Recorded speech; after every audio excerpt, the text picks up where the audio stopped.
नमस्ते. मी भीमतरी जत्रा या पेजच्या मदतीने आपल्या सर्वांपर्यंत पोहोचत आहे. भीमतरी जत्रावर अनेक वक्ते हे येऊन गेले, तज्ज्ञ हे येऊन गेले आणि त्यांच्या मदतीने आपल्यापर्यंत अनेक वेगवेगळे विषय हे आलेले असतील. आणि आज खरं तर मला या ठिकाणी युवकांवर करोनाची आजची परिस्थिती आणि येणारा काळ याच्यावर मला बोलण्यासाठी या ठिकाणी बोलवलं आहे. तुमच्यातले अनेक जण मला वेगवेगळ्या पेजवर खरं तर माझं म्हणणं ऐकलंच असेल, तरीसुद्धा थोडक्यात या ठिकाणी काही गोष्टी मी सांगेल आणि नंतर तुम्ही जे काही प्रश्न या ठिकाणी विचारचाल त्याला मी उत्तर देण्याचा प्रयत्न करेल. करोनाची परिस्थिती कशी आहे, काय आहे हे आपल्या सर्वांना माहिती आहे. आरोग्याच्या बाबतीत बोलायचं झालं तर काही प्रमाणात आपल्याला करोना हा महाराष्ट्रात आणि देशामध्ये कंट्रोल करता आला आहे. ह्याच्यामध्ये जे काही विकसित देशामध्ये आजची परिस्थिती आहे त्याच्यापेक्षा बरी परिस्थिती आपल्या देशामध्ये आणि राज्यामध्ये आहे आणि इतरही राज्यांमध्ये खरं तर आहे. आणि त्याच्यामध्ये तिथं असणारे डॉक्टर, नर्सेस, पोलीस, आरोग्यसेवक आणि इतरही जे काही लोक या करोना वॉरियर्स म्हणून इन्वॉल्ड आहेत त्यांच्या मदतीने खरं तर चांगला कंट्रोल आपल्याला करता आला आहे. पण पुणे शहर, मुंबई शहर आणि काही नाशिकचा भाग, सोलापूरचा भाग ज्या ठिकाणी लोक फार दाटीदाटीने राहतात त्या ठिकाणी कंट्रोल हे आपल्याला करता आलं आहे. पण खूप चांगल्या पद्धतीने अजून आलं नाही. पण येत्या काळामध्ये त्याच्यामध्ये नक्कीच बदल हा चांगल्या पद्धतीने होईल अशी आशा आपण सर्वजण करूया. आरोग्याच्या बाबतीत काय होणार आहे, लॉकडाऊन कसं होणार आहे हे मुख्यमंत्री साहेब आज नाही तर उद्या आपल्या सर्वांना सांगतीलच. 18 तारखेला लॉकडाऊन 4 हे कसं असणार आहे हे केंद्र सरकार आपल्याला त्या ठिकाणी सांगेल. पण व्यक्तिगत तुम्ही मला विचारली तर मला असं वाटतं की येणारं लॉकडाऊन हे अनेक शिथिलता घेऊन येणारं लॉकडाऊन असू शकेल, ज्याच्यामध्ये व्यवसाय करण्याला सूट असेल. शेतीच्या बाबतीत तर सूट आहेच. फक्त अडचण आज कुठली असेल तर जे रेड झोन नाही तर कंटेनमेंट झोनमध्ये अडकलेले लोक आहेत, मुलं आहेत, मुली आहेत, मुलांचे पालक आहेत, वयस्कर काही मंडळी आहेत, हे सर्वजण ज्या ज्या ठिकाणी कंटोनमेंट एरियामध्ये अडकले त्यांना परत आपल्या गावी जाण्यासाठी अडचण ही होतीये. पण तरीसुद्धा त्याच्यावर काही ना काहीतरी मार्ग निघेल. सरकारकडनं सुद्धा मोठ्या प्रमाणात मदत ही केली जात आहे. राज्य सरकारकडनं जी मुलं मोठ्या मोठ्या शहरामध्ये अडकली त्यांना आपापल्या घरी जाण्यासाठी एक तांत्रिक कुठली तरी अडचण आहे ती सुद्धा येत्या काळामध्ये सुटेल अशी अपेक्षा मी या ठिकाणी करतो. पण येणारा काळ कसा असेल तर येणारा काळ हा फार चॅलेंजिंग असणार आहे. तिथं आपल्याला व्यावसायिक दृष्टिकोनातून अनेक चॅलेंजेस आहेत, अडचणी असणार आहेत. नोकरीच्या बाबतीत सुद्धा जी लोक नोकरी करत होती त्या ठिकाणी त्यांना तीच नोकरी, तीच पोझिशन ही मिळेल का नाही या बाबतीत अनेक लोकांना शंका आहे.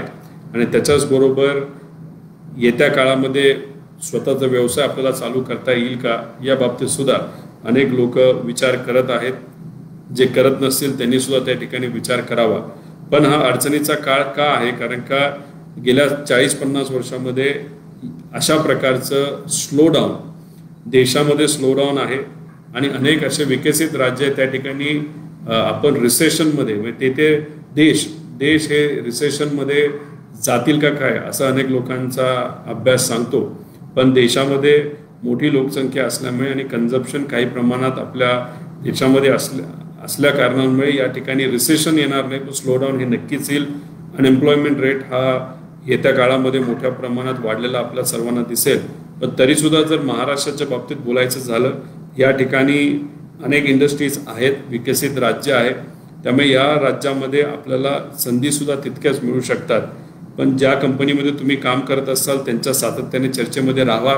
जर तुम्हाला वाटत असेल की ती कंपनी तुम्हाला काढेल तर त्या ठिकाणी तुमचं युनियन यांना विश्वासात घेऊन, युनियनली कंपनीला विश्वासात घेऊन त्या ठिकाणी एक सकारात्मक चर्चा होती का नाही या बाबतीत विचार करणं महत्त्वाचं. नाही तर काही लोक उगाचच कंपनीच्या विरोधात भांडायला जातात.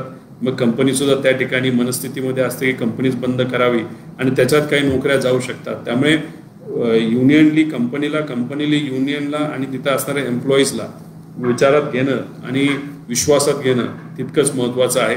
ज्या लोकांना नवीन नोकरी म्हणजे आता शिक्षण झालंय नोकरीच्या शोधामध्ये आहेत त्या ठिकाणी तुम्ही तुमचा रेझ्युमे अनेक ठिकाणी टाकून ठेवावा, ज्याच्यातही तिथं काही संधी असेल. कारण मला अनेक कंपनीजली आत्ता फोन यायला लागलेत की लोक आमच्याकडे कामाला होते, इंजिनिअरिंग विभाग असेल, ITI झालेली काही मुलं असतील, मुली असतील, त्या ठिकाणी नोकरीची संधी आहे पण आम्हाला त्यांच्यापर्यंत पोहोचता येत नाही. मग अशा ठिकाणी तुम्ही जेव्हा जर ऑनलाईन पोर्टल असतील, काही छोट्या मोठ्या कंपन्या असतात ज्या त्या MIDCला मनुष्यबळ हे देत असतात, त्यांच्या चर्चेत तुम्ही राहिलात तर जिथं काही संधी असेल ती संधी त्या ठिकाणी तुम्हाला घेता येईल. व्यवसायाच्या बाबतीत कुठलाही व्यवसाय छोटा मोठा नसतो, त्या ठिकाणी फक्त प्रयत्न हे महत्त्वाचे असतात. आणि चांगल्या विचाराने तुम्ही एखादा व्यवसाय चालू केला, कदाचित त्याच्यामध्ये येत्या काळामध्ये मोठ्या प्रमाणात यश हे तुम्हाला सर्वांना मिळू शकतं. पण कुठलीही गोष्ट आज चालू केली आणि उद्या त्याच्यातून तुम्हाला नफा झाला असं नाही. त्यामुळे विचार करत असताना काय व्यवसाय करायचा आहे, लहान एरियातून आपल्याला चालू करता येतोय का, मोठा घास लगेच घेण्याची जरूरत नाही. तर अशा प्रकारे विचार तुम्ही करा.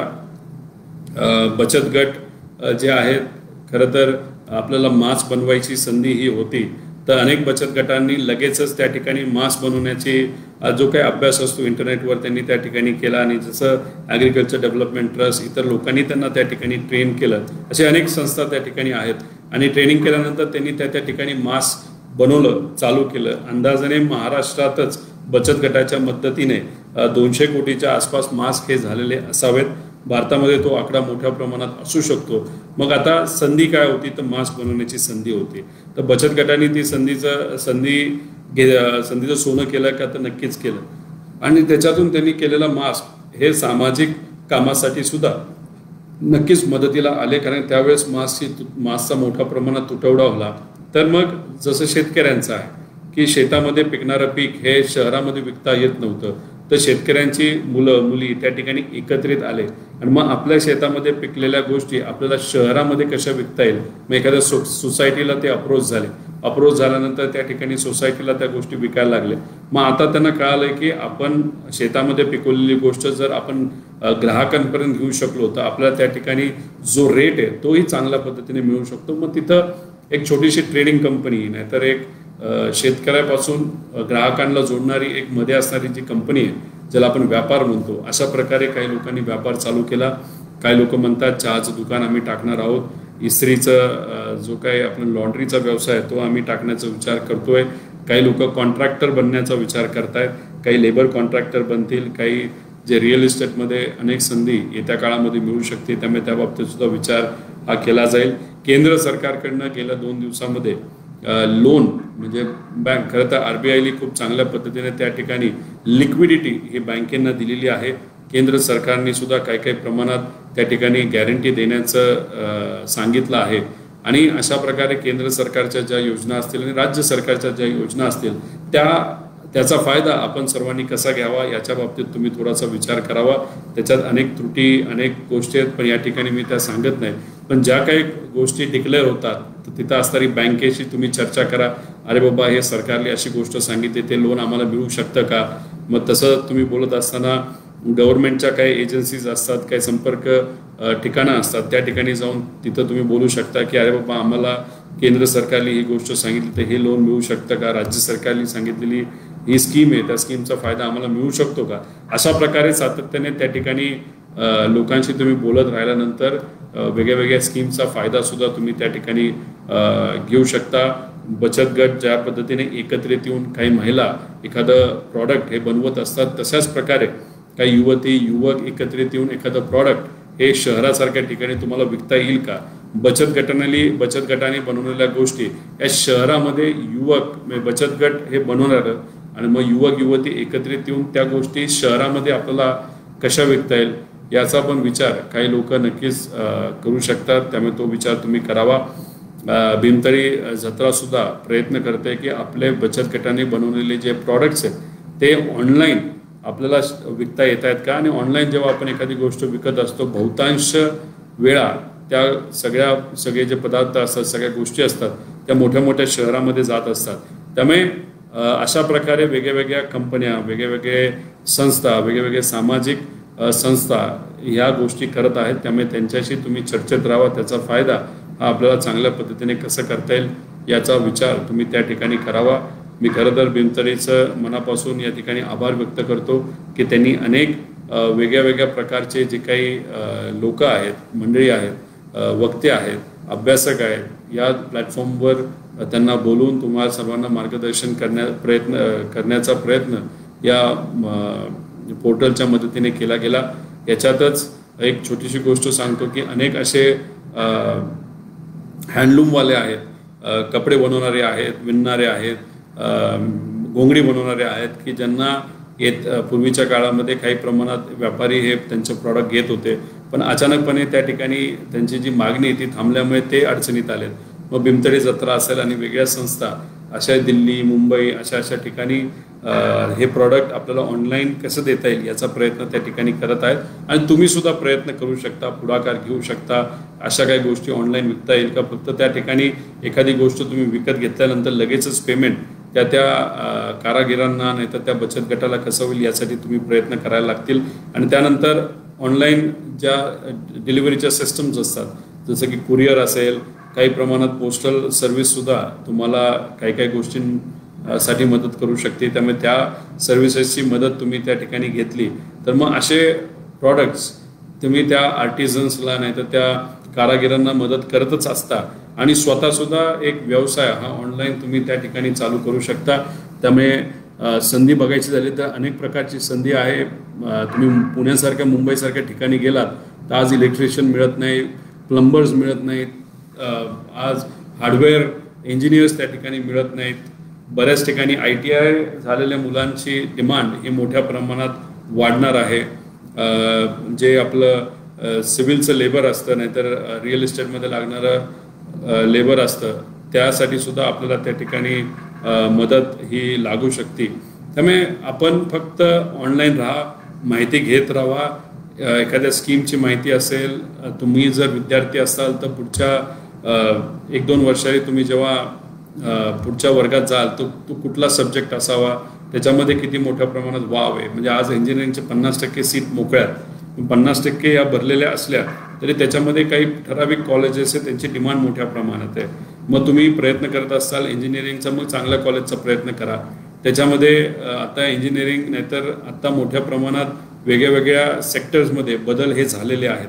करोनाच्या आधीची परिस्थिती वेगळी होती, करोनाच्या नंतरची परिस्थिती वेगळी आहे. याच्या आधी मीटिंग घेण्यासाठी लोक एकत्रित यायचे, त्यानंतर आता झूम, स्काईप याचा वापर मोठ्या प्रमाणात सुरू झाला. तर काही योगा इन्स्ट्रक्टर नाहीतर व्यायामाचे इन्स्ट्रक्टर सुद्धा आता ऑनलाईन येतात आणि ऑनलाईन त्या ठिकाणी तिथं योगा हे ते शिकवत असतात आणि लोक मान्य करायला लागले. मग येत्या काळामध्ये कदाचित ती व्यक्ती एखाद्याच्या घरी जाऊन जर ट्रेनिंग देत असेल तर येण्या जाण्याचा वेळ आणि तिथं योगा घेण्याचा वेळ समजा 1.5 तासाचा असेल तर आता अर्धा तास, समजा एखाद्या व्यक्तीला त्यांनी योगाचं ट्रेनिंग ऑनलाईन दिलं की ते बंद झालं की लगेच दुसऱ्या अर्धा तासाला दुसऱ्याला देऊ शकतात. म्हणजे दिवसभरात ते समजा 4 लोकांना योगाचं ट्रेनिंग नाहीतर हेल्थचं, आरोग्याचं, न्यूट्रिशनचं ट्रेनिंग देत होते, आता ऑनलाईन झाल्यामुळे ते 8 लोकांना देऊ शकतात. मग तिथं लगेचच वाव मोठ्या प्रमाणात वाढतो. मग ज्या पद्धतीने वाव इथं वाढतो तसाच जिमचा वाव काही प्रमाणात कमी होऊ शकतो. पण जिमची डिमांड ही राहणारच आहे, त्यामुळे जिम काय बंद होईल असं मी म्हणत नाही. पण अशा प्रकारे तुम्हाला जिथं कुठं संधी ही मिळू शकते त्याचा अभ्यास, त्याचा प्रयत्न, त्याची चर्चा या बाबतीत हा जो लॉकडाऊनचा वेळ तुम्ही त्याच्यामध्ये घालवा. लॉकडाऊन हे किती वाढेल हे मला आत्ता या ठिकाणी सांगता येणार नाही. जसं मगाशी सांगितलं, शिथिलता ही मोठ्या प्रमाणात येऊ शकते. त्यामुळे त्या बाबतीत थोडासा विचार तुम्ही त्या ठिकाणी करावा. आता याच्यामध्ये काही प्रश्न तुमच्या सर्वांचे आलेत. आता मी फेसबुक लाईव्ह पण करतोय आणि इंस्टाग्राम लाईव्ह पण करतोय. आता याच्यामध्ये इंस्टाग्रामवर स्टार्टअपमध्ये हे बघा, आता संकेत म्हणतायत की इकॉनॉमीला इम्पॅक्ट 2022 पर्यंत राहू शकतो. संकेत, आपल्याला किती काळ हा इम्पॅक्ट राहील हे सांगता येणार नाही. आणि एखादा व्यवसाय चालू करत असताना म्हणजे तुम्ही स्टार्टअप करू शकता, स्टार्टअपला तुम्हाला पैसा लागणार आहे. काही तारण न घेता लोन काही बँक्स देतात, मग त्या बाबतीत तुम्ही त्या बँकेशी चर्चा करता येईल. आणि जर केंद्र नाही तर राज्य सरकार त्या ठिकाणी जर गॅरंटर असेल आणि मग ते लोन तुम्हाला मिळत असेल तर त्याचाही प्रयत्न तुम्ही त्या ठिकाणी करू शकता. जर बँका पैसा देत नसतील तर काही मित्रपरिवार म्हणजे लगेचच तुम्ही 10 लाख 20 लाख इन्व्हेस्टमेंट केली पाहिजे असं नाही. छोट्या प्रमाणात तुम्ही त्या ठिकाणी चालू करू शकता. आता उदाहरण घ्यायचं झालं तर तुम्हाला डिलिव्हरीचा बिझनेस चालू करायचा आहे. आता डिलिव्हरीचा बिझनेस चालू करत असताना तुम्ही जर लगेचच पुणे शहराचा मॅपिंग केलं तर ते परवडणार नाही.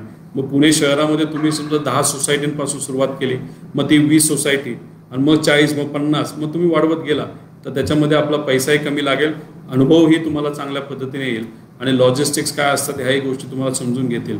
त्यामुळे नुसतं एखादा वाढदिवस आपल्याला करायचा झाला तर कमीत कमी 3-1 हजार खर्च होतो. आणि मित्र समजा सगळेच मित्र एकत्रित आले आणि वाढदिवस करायचा म्हणला तर आता समजा 10 मित्र असतील तर वर्षातून 10 वाढदिवस तर येणारच आहेत. प्रत्येकाला समजा ते 3-3 हजार 2-2 हजार रुपये जे वाढदिवसाला त्या ठिकाणी खर्च करणार असतील तर ते 2-2 हजार रुपये एकत्रित केलं तर 20,000 रुपये गोळा होतात, 30,000 रुपये गोळा होतात. काही छोटंसं भांडवल हे मिळू शकतं आणि त्या मग छोटासा व्यवसाय तुम्हाला त्या ठिकाणी चालू करता येईल. जर काही लोकांना तुम्ही सांगितलं अरे बाबा ह्याच्यातून इतकं उत्पन्न मिळणार आहे, इतका नफा मिळणार आहे, मग त्या नफ्याचा 50% वाटा वर्षभरासाठी तुम्हाला देतो, तुम्ही मला 1 लाख रुपये द्या. अशा प्रकारे पण अनेक लोक पैसा गोळा करतात. त्यामुळे स्टार्टअपच्या बाबतीत असं आहे. आणि 2022 पर्यंत ही अडचण राहू शकते हेही आपल्याला सांगता येणार नाही. 2022 नंतर जाऊ शकते हेही आपल्याला सांगता येणार नाही. पण एक तुम्हाला या ठिकाणी सांगू शकेल की प्रयत्न आजच करायचे, आजच त्या गोष्टीची सुरुवात करायची, पण त्याचा अभ्यास तुम्ही त्या ठिकाणी करा. आणि सुरुवात करत असताना पॅशनेटली एखादी गोष्टीत लक्ष घालावं लागेल. आणि सुरुवातीला तुम्हाला प्रॉफिट मिळेल असं नाही. त्यामुळे सुरुवात करत असताना अडचणी अनेक येणार आहेत, त्या तुम्ही समजून घेऊन अडचणीतून मार्ग काढत जर तुम्ही कन्सिस्टन्सी ठेवली तर नक्कीच तुम्हाला येत्या काळामध्ये सक्सेस हे मिळू शकतं. आता सुयोग म्हणतात की ग्रामीण भागासाठी मगाशी सांगितलं शेतकऱ्याचं उत्पन्न तुम्ही शहरामध्ये घेऊन जाऊ शकता. लॉजिस्टिक्सची मोठ्या प्रमाणात अडचण होते. ट्रक ड्रायव्हर नाहीत, त्याच्यामुळे शेतकरी बिचारा आपला अडचणी देतोय. तिथं अनेक अशा गाड्या आहेत की त्या आता अडचणीत आहेत, कुणी विकल्या आहेत, कुणी सेकंड हँड मिळू शकतात, त्याचा विचार तुम्ही त्या ठिकाणी करू शकता. ग्रामीण भागामध्ये सुद्धा अनेक गोष्टींचा आज तुतवडा आहे, तो आपल्याला त्या ठिकाणी भरून कसा काढता येईल याचा विचार तुम्हाला करता येईल. आणि त्याच्यानंतर मग फर्टिलायझर शॉप असतील, मग त्याच्यातून काही लोकांना ऑर्गॅनिक फर्टिलायझर चालू करायचं आहे तर ते तुम्ही करू शकता. फक्त त्याच्यात शेतकऱ्याचा विश्वास तुम्हाला संपादन करावं लागेल. आणि जे काही पदार्थ ते उत्पन्न असेल ऑर्गॅनिक फर्टिलायझर तुम्ही विकत असताना ते चांगल्या क्वालिटीचंच कसं असेल याचा विचार तुम्ही करावा. आणि शेतकऱ्याची कॉस्ट तुम्ही त्या ठिकाणी कमी करून दाखवली. एखाद्या शेतकऱ्याला एखादं प्रॉडक्ट आवडलं तर तो 100 शेतकऱ्याला त्या ठिकाणी सांगतो. शेतकरी कधी स्वतःकडे ठेवत नाही एखादी चांगली गोष्ट, तो 100 लोकांना सांगतो. त्यातून तुम्हाला त्याचा प्रसार हा होऊ शकतो. त्यामुळे दुधाच्या बाबतीत सुद्धा जर दूध तुम्ही घेत असाल, आता दूध विकण्याचा अडचण असेल, त्या ठिकाणी तुम्ही एखादा पदार्थ बनवू शकता, नाहीतर एखाद्या सोसायटीला तुम्ही ते दूध देऊ शकता. पण ते त्यासाठी मोठ्या शहराच्या जवळ तुम्ही असाल तर त्याचा जास्त लगेच फायदा होऊ शकतो. लांब असाल तर पदार्थ बनवावे लागतील. आणि जर एखाद्या शहरामध्ये एखादी व्यक्ती नाहीतर कुणीतरी असेल, तो एखादा प्रॉडक्ट स्वतः बनवत असेल तर तुम्ही त्याला कन्व्हिन्स करू शकता, मी तुझ्याकडे 1-1.5 तासामध्ये प्रॉडक्ट घेऊन येऊ शकतो, मी माझ्याकडे तो बनवतो आणि तो बनवल्यानंतर मी तुम्हाला देतो आणि तुम्हाला कमी किमतीत देऊ शकतो. तर या बाबतीत थोडासा विचार केला तर त्यात संधी ही आपल्याला मिळू शकते. पोल्ट्री व्यवसाय थोडा काही प्रमाणात अडचणीचा असू शकतो, पण त्याच्यावर मार्ग निघू शकतो. येत्या काळामध्ये हायजेनिक प्रॉडक्टला मोठ्या प्रमाणात डिमांड राहणार आहे. त्यामुळे चिकन याच्या आधी समजा लाईव्ह घेत होते, ते तुमच्यासमोर कापत होते आणि मग विकत होते. तर आता मग हायजेनिक प्रॉडक्ट जे चिकन बारामती ॲग्रोचं आहे तर ते हायजेनिक प्रॉडक्ट त्या ठिकाणी आपण देतो, म्हणजे प्रोसेस करून त्या ठिकाणी विकत असतो. अशा हायजेनिक प्रॉडक्ट ते दुधात असू द्या, चिकनमध्ये असू द्या, मटनमध्ये असू द्या, माशात असू द्या, मग त्या ठिकाणी भाजीपाला असू द्या, याच्या सगळ्यांमध्ये ही डिमांड येत्या काळामध्ये मोठ्या प्रमाणात वाढणार आहे.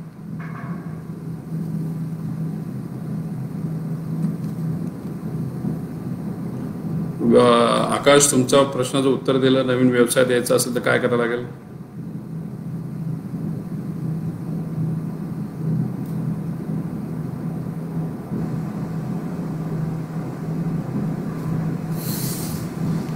योगेश टकले म्हणतात की अडचणी सगळीकडे आहे.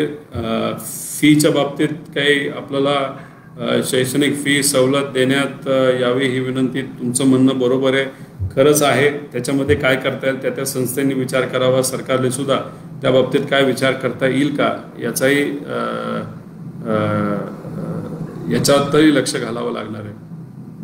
कोल्ड स्टोरेज, प्रियंकाताई म्हणतात की कोल्ड स्टोरेज बद्दल काय, कोल्ड स्टोरेजची आज कमतरता आहे. हे आपण द्राक्ष कुठे कोल्ड स्टोरेजमध्ये ठेवता येतील का ते बघायला गेलो तर कोल्ड स्टोरेज मिळत नव्हतं. केळी वगैरे आपलं कोल्ड स्टोरेजमध्ये जास्त दिवस ठेवता येत नाही. पण जे काय नाशवंत गोष्टी आहेत तर त्या ठेवण्यासाठी आज आपल्याला कोल्ड स्टोरेज मिळत नव्हतं. आता लिंबाचीच गोष्ट घ्या, म्हणजे मी पुण्यामध्ये काही लोकांशी बोललो, 3.5, 4, 5 रुपयाला एक लिंबू मिळतं. आणि तेच मी माझ्या मतदारसंघामध्ये काही दिवसांपूर्वी मोठ्या प्रमाणात पाऊस आल्याने नुकसान झालं होतं. तिथं विचारलं की तिथं 60-70 पैशाला मिळतं. याच्यात 2 संधी आहेत. एक, शेतकरी जेव्हा उत्पादन घेतो मग एखादं कोल्ड स्टोरेज असेल त्या ठिकाणी त्याला ठेवता येईल. 2, एखाद्या युवकांनी पुढाकार घेतला तर ते प्रॉडक्ट 4 रुपयाला नाही पण 3 रुपयाला तरी विकता येईल आणि शेतकऱ्याला 2 रुपये मिळतील. तर मग 60 पैशावरनं 2 रुपये त्या ठिकाणी मिळू शकतात. या बाबतीत थोडासा विचार करण्याची जरूरत आहे.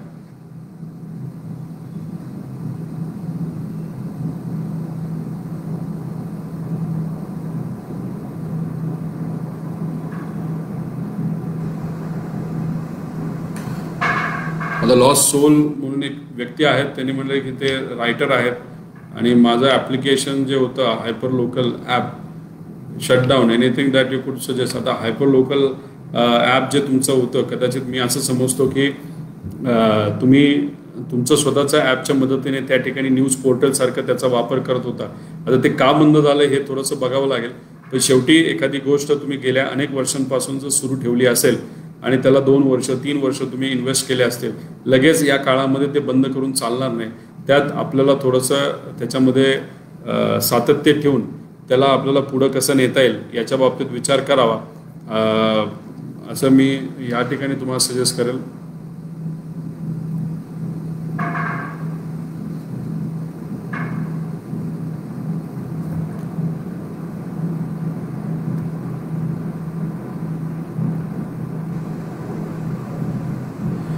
सुयोग मोरे म्हणतात की ऑर्गॅनिकवर शेतकऱ्याचा विश्वास नाही, हीच तर संधी आहे. याच्या आधी अनेक लोकांनी ऑर्गॅनिक फर्टिलायझर म्हणून काही प्रॉडक्ट्स विकले आणि त्यात शेतकऱ्याचा विश्वास ऑर्गॅनिक फर्टिलायझरवरचा उठला.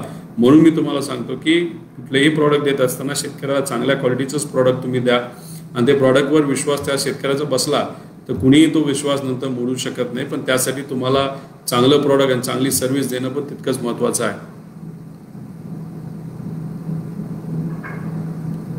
नवीन उद्योग, तुम्ही कुठलाही उद्योग बघा, म्हणजे असे अनेक उद्योग आहेत आता बंद पडलेले आहेत, नाहीतर काही परप्रांतीय होते जे आहेत त्यांची काळजी आपण घेतोय. जे आपापल्या राज्यात गेले ते परत 6 महिने येतील का नाही हे आपल्याला माहीत नाही.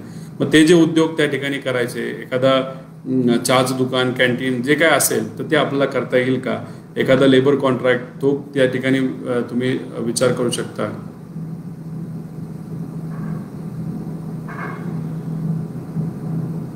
न्यूज ॲप्लिकेशनमध्ये तुम्ही काम करत होते ते बंद पडले, लॉस सोल यांनी ते सांगितलं.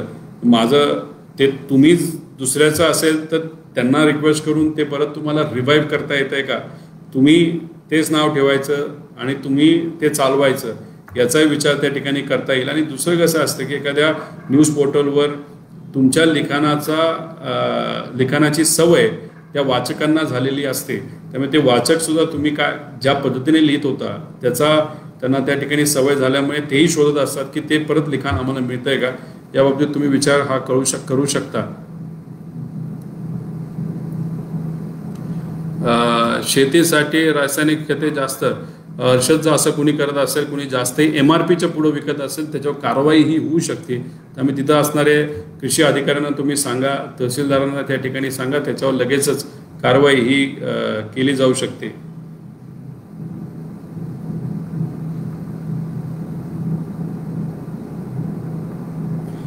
ऋषिकेश म्हणतात की आम्ही एका संस्थेबद्दल काम करत होतो, आता बंद झालंय. विषमुक्त शेती खरंच चांगला कॉन्सेप्ट आहे. कारण का ऑर्गॅनिकमुळे होतं असं की ऑर्गॅनिकचं उत्पादन घेत असताना उत्पादकता मोठ्या प्रमाणात कमी होती आणि आपल्या देशामध्ये व्हॅल्यू फॉर मनीला जास्त किंमत आहे, म्हणजे कमी किमतीमध्ये चांगली क्वालिटी आहे. त्यामुळे आपण जर ऑर्गॅनिक करायला गेलो त्याचे ग्राहक फार कमी आहेत, पण विषमुक्तला ग्राहक मोठ्या प्रमाणात आहे, त्याचा खर्चही कमी असतो, उत्पादनही बरं असतं. त्यामुळे त्यात थोडासा विचार करावा. पण लॉकडाऊनमुळे खरंच काही अडचणी आल्यात, पण येत्या काळामध्ये त्या सुटतील. कारण का सगळीकडे आता शॉप्स, दुकानं, IT सेंटर्स वगैरे आता चालू व्हायला सुरुवात होईल.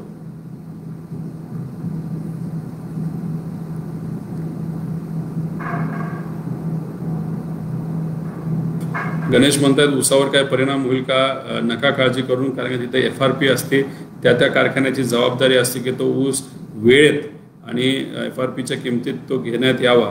त्यामुळे त्या बाबतीत काय होणार नाही. फक्त एकच सांगेल, ड्रिप वापरत नसाल तर ते ड्रिप वापरायला सुरुवात करा. त्यात 2 गोष्टी होतात, एक तर पाणी कमी लागतं आणि 2 कमी पाण्यामध्ये आणि कमी खतामध्ये म्हणजे कमी खर्चात जास्त शेती तुम्ही त्या ठिकाणी नफा तुमचा वाढवू शकतो.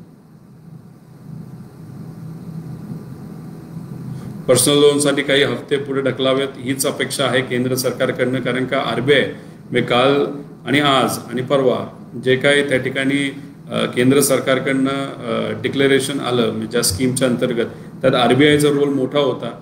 RBIने त्या ठिकाणी बँकेंना शिथिलता मोठ्या प्रमाणात दिली. त्यामुळे तिथं RBIने त्या ठिकाणी सांगावं लागेल की जे पर्सनल लोन आहे, मी व्यक्तिगत म्हणतोय की ज्यांचं कार लोन आहे, ज्यांचं त्या ठिकाणी हाऊसिंग लोन आहे, त्याच्यामध्ये काही हफ्ते पाडून मिळतील का, नाही ते इंटरेस्टमध्ये काही बेनिफिट मिळेल का, जेली लोकांचा हातातला पैसा हा वाढेल, रिअल इस्टेटला चालना मिळेल. रिअल इस्टेटला काय चालना मिळाली पाहिजे, कारण का त्याच्यामध्ये अनस्किल्ड लेबर मोठ्या प्रमाणात काम करतं. तर अशा प्रकारे आपल्याला डिमांड आपल्या देशामध्ये कशी वाढवता येईल यासाठी खरं तर सगळ्या सरकारांनी प्रयत्न हे केले पाहिजेत.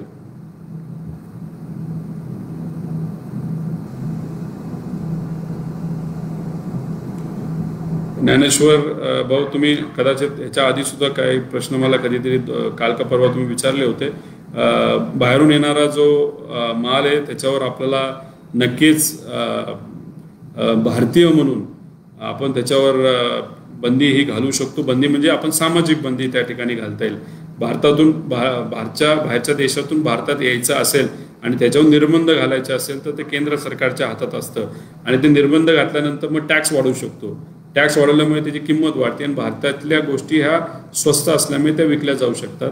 आणि त्याच्या व्यतिरिक्त जर खरंच आपण विचार केला तर भारताच्या बाहेरून येणारी पंती असेल, लाईट असेल, दिवाळीच्या काळामध्ये फटाके असतील, त्या गोष्टी आम्ही वापरणार नाही याचा विचार आपण केला तर लोकल लोकांना त्याची संधीही मिळू शकते. प्रकाश म्हणतात मराठी माणूस चिकन व्यवसाय, शॉपचा व्यवसाय करू शकतो. तर नक्कीच तुम्ही त्या ठिकाणी करू शकता. मराठी माणूस काहीही करू शकतो, कितीही मोठा होऊ शकतो. त्यासाठी फक्त आपल्याला प्रयत्न करावे लागतील आणि कुठल्याही व्यवसाय छोटा मोठा नसतो. म्हणजे असे मी अनेक लोक बघितलेत की कोल्हापुरी बनवतात, म्हणजे आपण साध्या भाषेत बोलायला गेलो की चप्पल बनवतात पण करोडपती झाले. असे मी अनेक लोक बघितलेत की ड्रायव्हिंगचं काम सुरू केलं आणि आता 10 ट्रक त्यांच्याकडे आहेत. मी अनेक असे लोक बघितले की त्यांनी त्या ठिकाणी मराठी माणसं की त्यांनी लेबरचं काम सुरू केलं एखाद्या कन्स्ट्रक्शन साईटवर. मोठे कॉन्ट्रॅक्टर आहेत, करोडोमध्ये खेळतात. त्यामुळे सुरुवात करत असताना लहानच असते आणि कुठलाही व्यवसाय खराब नसतो, फक्त प्रयत्न करावे लागतात आणि लाजून अजिबात चालत नाही.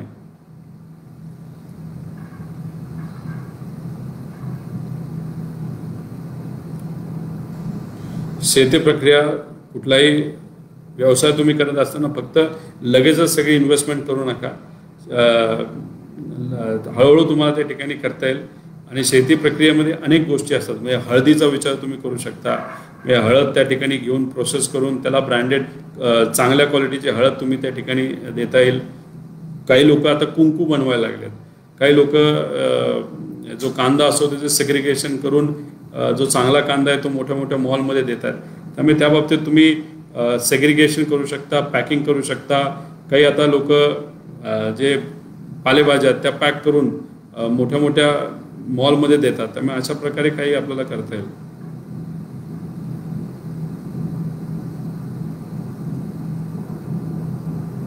वैभव, तुम्ही म्हणता शेतकरी तो ग्राहक हा डायरेक्ट व्यवहार, आपल्याला असं काही रूल करता येत नाही. पण त्याच्यामध्ये शेतकऱ्याचीच मुलं पुढाकार त्यांनी त्या ठिकाणी घेतला तर नक्कीच त्याच्यामध्ये व्यवसायाची संधी खूप मोठी आहे. तुम्ही नाशिकला कधी गेला तर तिथं सह्याद्री नावाची कंपनी 350 कोटीची उलाढाल आहे, शेतकऱ्याची कंपनी. तुम्ही म्हणता तसं त्यांनी त्या ठिकाणी व्यवसाय चालू केला आणि आता खूप मोठे झाले.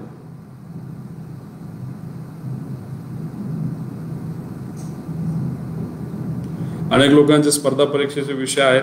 आपल्या गेल्या 2 महिन्यामध्ये आपल्या सरकारचे म्हणजे राज्य सरकारचे 35,000 ते 40,000 कोटी रुपयेची जे उत्पादन होतं, जे आपल्याला टॅक्समधून पैसा मिळणार होता, ते त्या ठिकाणी आपल्याला मिळालं नाही. अडचण आहे, पण तरीसुद्धा एकदा लॉकडाऊन उठल्यानंतर या बाबतीतली चर्चा नेत्यांशी आपल्याला करता येते. तुमचा आवाज त्या ठिकाणी आपल्याला पोचवता येईल आणि त्याच्यातून मार्ग नक्कीच काढण्याचा प्रयत्न त्या ठिकाणी आपण करूया. ऋषी म्हणतात सर्वसामान्य लोकांपर्यंत थेट मदत पोहोचणार का, यासाठी तिथं असणारे लोकप्रतिनिधी सुद्धा प्रयत्न करावे लागतील. कुठलीही स्कीम कुठेही मध्ये न अडकता आणि कुठल्याही एखाद्या पॉवरफुल माणसं म्हणजे लोकली पण पॉवरफुल लोक असतात ग्रामपंचायतला, पंचायत समितीला, जिल्हा परिषदला, त्यांच्याकडेच त्या स्कीम येऊन थांबण्यापेक्षा त्या सर्वसामान्य लोकांपर्यंत कशा पोहोचतील यासाठी लोकप्रतिनिधी म्हणून आमच्यासारख्यांना पण प्रयत्न करावे लागतील आणि ते मी माझ्या मतदारसंघामध्ये करतोय.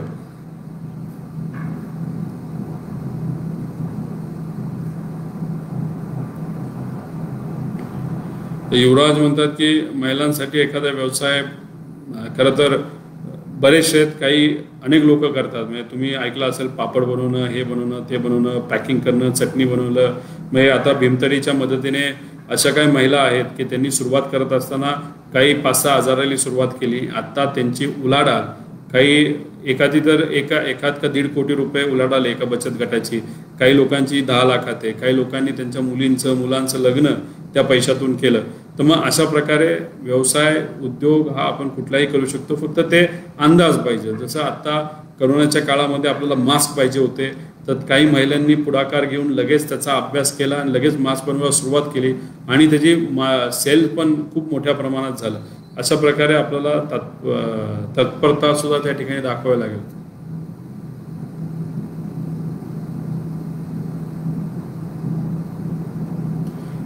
दत्ताभाऊ म्हणतात की मोसंबी उत्पादक शेतकरी अडचणीत आहे. दत्ताभाऊ, आज मोसंबी उत्पादक शेतकरी करोनामुळे अडचणीत आलेला आहे. केळीचा शेतकरी असू द्या, द्राक्षाचा शेतकरी असू द्या, म्हणजे फळबागेचे अनेक शेतकरी त्या ठिकाणी अडचणीत आलेले आहेत. आणि याच्याच बरोबर जे काही इतर गोष्टी, आता कापसाच्या बाबतीत केंद्र सरकार त्या ठिकाणी घेत असतं, तिथं असणारे जे APMC महाराष्ट्रातले त्या ठिकाणी त्यांना सहकार्य करत असतात. पण मग ट्रान्सपोर्ट, आज ट्रक मिळत नाही. ट्रक न मिळाल्यामुळे तिथं माल जात नाही. माल न गेल्यामुळे आता पावसाचा काळ आला, मग त्या ठिकाणी अडचण होते. आणि आता ड्रायव्हरचं झालं असं की ड्रायव्हर ग्रामीण भागातला असेल तर तो घरी गेला आणि मुंबईला गेला, परत गावाकडे गेला तर गावातली लोक त्यांना त्या ठिकाणी घेत नाही. मग त्या ड्रायव्हरनी सुद्धा त्याचं जे काही काळजी घ्यायची ती घ्यावी लागेल. गावकऱ्यांनी सुद्धा सहकार्य करण्याची जरूरत आहे आणि तिथं आरोग्य विभागांनी सुद्धा त्याच्यावर लक्ष ठेवण्याची तितकीच जरूरत आहे. तर या वेगळ्या अडचणी खरं तर आल्या, ज्याच्यामध्ये सरकारचाही हात नाही, पण कधी कधी अचानक आल्यामुळे काही अडचणी होतात आणि त्याच्यात अनेक लोक अडकलेली आहेत.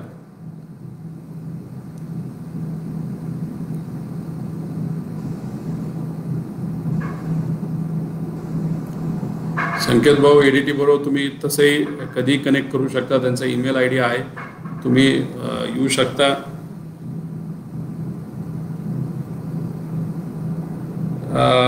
कुणीतरी आता विचारलं की एक्झाम कॅन्सल झाली. एक्झाम कॅन्सल झालेली आहे, त्या बाबतीतली माहिती तुम्हाला आलीच आहे. फक्त ज्या डीम्ड युनिव्हर्सिटी आहेत त्या डीम्ड युनिव्हर्सिटी स्वतः निर्णय घेणार आहेत. त्यामुळे त्याच्या बाबतीत राज्य आणि केंद्र सरकार काही करू शकत नाही. त्यामुळे डीम्ड युनिव्हर्सिटी सोडून बाकीच्यांना जो काही निर्णय घेतला तो तुमच्या सर्वांना माहिती आहे.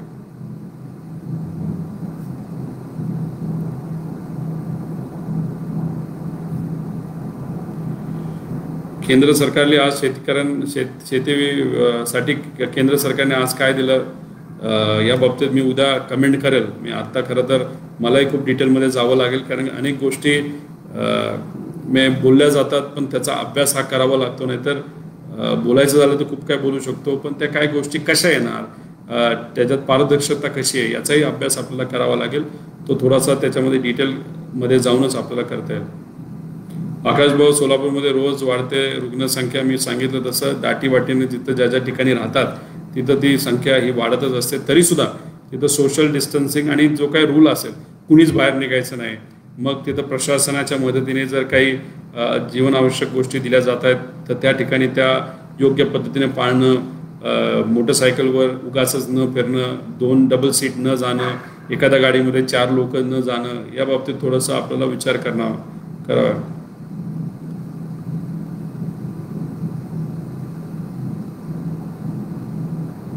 आता किरण भाऊ म्हणतात की दारूचे दर वाढतात, कांद्याचे का वाढत नाहीत? आता दारूचे वाढण्याचे कारण असते की त्याच्यावर टॅक्स वाढतो. आता कांद्याचे का वाढत नाही? कारण का आज उत्पादन मोठ्या प्रमाणात झालं आहे आणि जो एक्सपोर्ट होत होता कांदा तो त्या ठिकाणी वेगवेगळ्या योजनेच्या अंतर्गत तो त्या ठिकाणी थांबला आहे. त्यानंतर ट्रान्सपोर्टची अडचण मोठ्या प्रमाणात आहे, उत्पादन हे खूप वाढलेलं आहे आणि त्यामुळे ती अडचण येते. पण आता नाफेडच्या मदतीने महाराष्ट्राला काही 50,000 टनाचं उद्दिष्टही दिले गेले, तरीसुद्धा महाराष्ट्रात मोठ्या प्रमाणात उत्पादन कितीतरी पट होत असतं. माझ्याच मतदारसंघामध्ये एक 30-40 हजार टन होणार आहे. त्यामुळे अशा प्रकारे अडचणी येत असतात, मार्ग हे काढावे लागतात.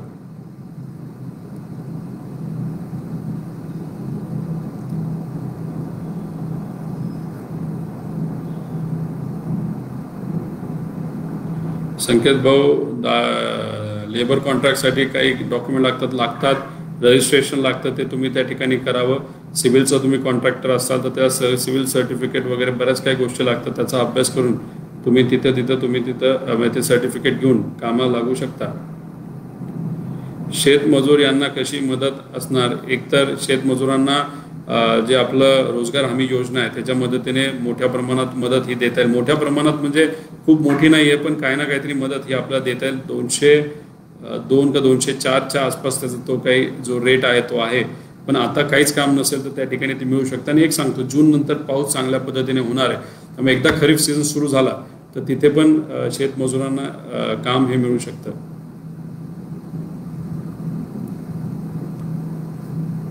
तर बरेच प्रश्न होते, बऱ्याचांना मी उत्तरं देऊ शकलो.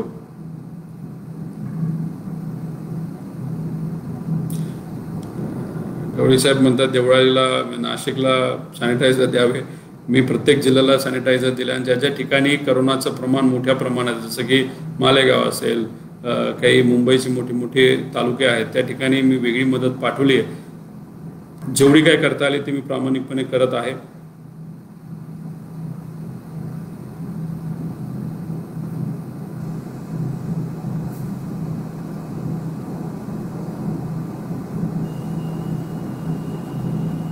प्रशांत पांडुळे म्हणतात की दादा, लॉकडाऊनमुळे GST माफ होईल का? मला वाटत नाही. त्याच्यामध्ये काही प्रमाणात बदल होऊ शकतात, पण GST मध्ये बदल करायचा असेल तर अनेक तांत्रिक अडचणी असतात. सगळ्या राज्यांना घ्यावं लागतं, बसावं लागतं, चर्चा करावी लागते, मार्ग काढावे लागतात. त्यामुळे लगेच काय त्याच्यामध्ये मोठ्या प्रमाणात बदल होईल असं वाटत नाही. झाला तर चांगलाच आहे, आणि झाला तर मग त्याचं क्रेडिट आणि हे सगळे बरीच कॅल्क्युलेशन असतात.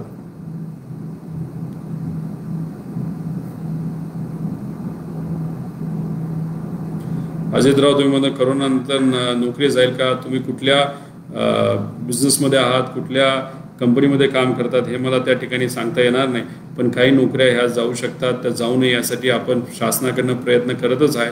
आज सुप्रीम कोर्टचा निर्णय त्या ठिकाणी आला की आपण प्रायव्हेट कंपनीला काही गोष्टी लादू शकत नाही.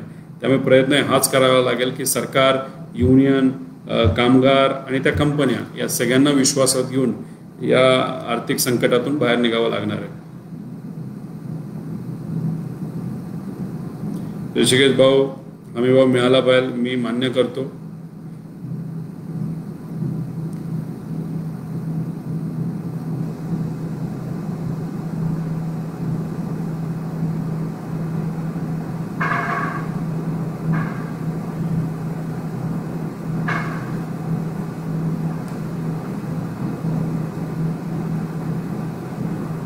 शेततळीला आपण नॅशनल हॉर्टिकल्चर मिशन, श्रीकांत म्हणतात की शेततळ्याला अनुदान मिळेल का?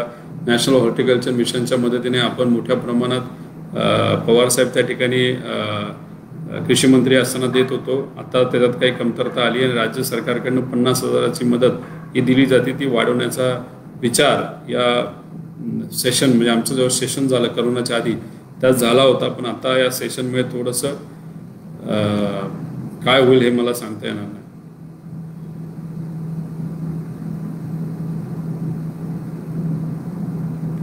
प्रमोदजी, बियाण्यासाठी काय करावे? काळजी करू नका, त्याचं योग्य पुरवठा, योग्य क्वांटिटीमध्ये फर्टिलायझर आणि बियाणं मिळेल, त्यामुळे काळजी करू नका.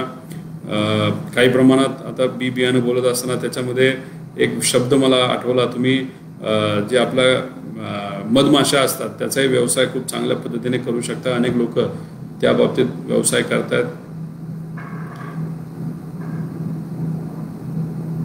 शेतीतली सगळी कामं आपलं रोजगार हमी योजनेतून करता येणार नाही, पण फळबागेची नक्कीच करू शकतो.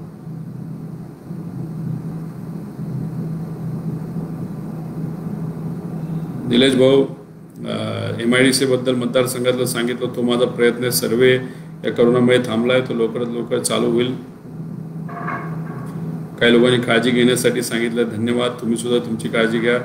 रिक्षा चालकांची खूप अडचण आहे, खरंच त्याच्यामध्ये मार्ग आपल्याला काढावा. मनोज भाऊंनी हा विषय मांडला. रिक्षा चालक, टॅक्सी चालक, टॅक्सीमध्ये काही पिवळी काळी टॅक्सी आणि काही ज्या ओला उबरमध्ये स्वतः खर्च केलेल्या काही टॅक्सी आहेत, त्याच्यावरही लक्ष घालावे लागेल. काही लोकांकडे IT कंपनीला लावलेल्या टॅक्स्या होत्या, त्या अशा अडचणी आहेत.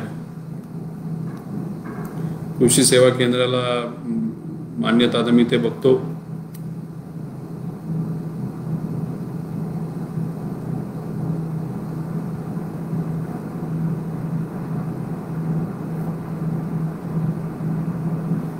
बरेचसे विषय सिमिलर आहे. शिक्षकांच्या पगारांचा विषय तो आता या ठिकाणी मला खरं तर तो विषय आहेच, क्रिटिकल आहे, तो बघूया आपण. पर्यटन व्यवसाय हा धोक्यात आला आहे. पर्यटन व्यवसायामध्ये काय काय येतं तर तिथे साध्या चहाची टपऱ्यापासून जेवणाचे ठिकाण, राहण्याचं ठिकाण, टॅक्सी, तिथं तुम्ही एखाद्या पर्यटन स्थळी गेल्यानंतर तिथं तुम्हाला त्याबद्दलची माहिती सांगण्यासाठी काही आपल्याला लोक लागतात.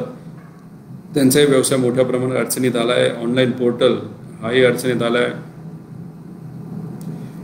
दुधाचे भाव वाढतील का नाही, वाढवण्यासाठीच आपण 4.5 कोटी लिटरला बुट्टी पावडर करण्याचा त्या ठिकाणी राज्य सरकारने निर्णय घेतला आहे.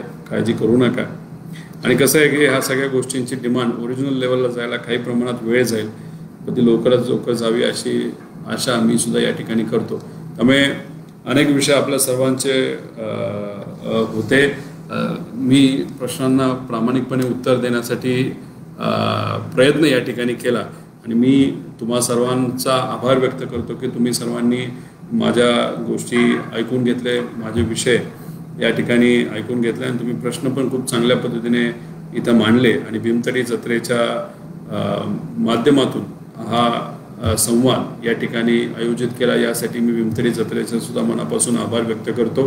भीमथडी जत्रा हे सुनंदाताई पवार म्हणजे माझी आई आणि ॲग्रिकल्चर डेव्हलपमेंट ट्रस्ट तिथे असणारे जे सर्व मदत करणारे कार्यकर्ते जे आहेत त्यांच्या मदतीने खूप चांगली कामं खरं तर चालली आहेत आणि अशाच प्रकारे म्हणजे हा संवाद सुद्धा माझी आई, माझी बहीण आणि तिथे असणारे जे सर्व सामाजिक कार्यकर्ते यांच्यामुळेच खरं तर हा संवाद आपला या ठिकाणी घेता आला. आणि मी आपल्या सर्वांना एवढंच सांगेल की अशा प्रकारे अनेक पोर्टल्सवर वेगवेगळे एक्सपर्ट्स असतील, अभ्यासक असतील, वेगवेगळे विषयातले असू शकतात, त्या ठिकाणी तुम्ही ऑनलाईन जाऊन त्यांचे विचार त्या ठिकाणी तुम्ही समजून घेऊ शकता. जे मनामध्ये काही प्रश्न असतील ते त्या ठिकाणी तुम्ही त्याला उत्तर हे शोधू शकता. त्यामुळे त्याचा प्रयत्न त्या ठिकाणी करा. आणि जाता जाता एवढंच मी सांगेल, तुमच्यातले काही जण टेन्शनमध्ये असतील, काळजी करत असतील, काय करायचं हे आपल्याला कळत नसेल आणि त्याच्यामध्ये कुठेतरी कुणी डिप्रेशनमध्ये जाण्याचं प्रमाण हे काही प्रमाणात वाढू शकतं. मला एकच तुम्हाला सर्वांना सांगायचं आहे, मार्ग तर आपल्याला काढायचाच आहे. नुसता विचार करून काळजी करून खरंच काय होऊ शकत नाही. मार्ग जर काढायचा असेल तर त्या ठिकाणी अभ्यास करण्याची जरूरत आहे. आपल्यावर प्रेम करणाऱ्या लोकांचा विचार त्या ठिकाणी आपण सर्वांनी केला पाहिजे आणि आपल्याला येत्या काळामध्ये काय करता येईल याचा सकारात्मक विचार तुम्ही केलात तर नक्कीच त्याचा मार्ग हा निघू शकतो. त्यामुळे काळजी करू नका, काळजी घ्या आणि स्वतःच्या भविष्याच्या बाबतीतला विचार आजपासूनच तुम्ही त्या ठिकाणी कराल अशी आशा या ठिकाणी व्यक्त करतो आणि इथंच थांबतो. जय हिंद, जय महाराष्ट्र.